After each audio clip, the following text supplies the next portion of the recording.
ஓம் நம சிவாய. வைத்தியர்னு நம்ம யாரை சொல்லுவோம்?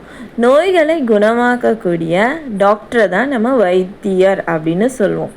ஸோ வைத்தீஸ்வரன் அப்படின்னும் போது நோய்களை தீர்க்கக்கூடிய ஈஸ்வரன் வைத்தீஸ்வரன். வைத்தீஸ்வரன் கோயில் எங்கே இருக்குன்னா சீர்காழி பக்கத்தில் இருக்குது. இங்கே இருக்கக்கூடிய வைத்தீஸ்வரன் கோயிலில் உங்களுக்கு ஏற்படக்கூடிய சின்ன நோயிலேருந்து எப்பேற்பட்ட நோய்களையும் தீர்க்க வல்ல ஒரு அற்புதமான திருஸ்தலம் தான் இந்த வைத்தீஸ்வரன் கோவில்.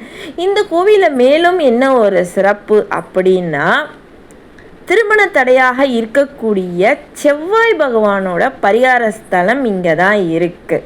2, 4, 6, 8ன்ற இடத்துல செவ்வாய் உட்காரும் போது செவ்வாய் தோஷம் ஏற்படுது. ஸோ அப்படி உள்ளவர்கள் இந்த கோவிலில் பரிகாரம் பண்ணும்போது செவ்வாய் தோஷம் தீரும் என்பது ஆணித்தனமான உண்மை. இந்த கோவிலில் மற்றும் ஒரு சிறப்பு என்னன்னா, இப்போ நம்ம உடம்பில் ஏற்படக்கூடிய மருக்களை நீக்கிறதுக்கான மருந்து இங்கே இருக்குது.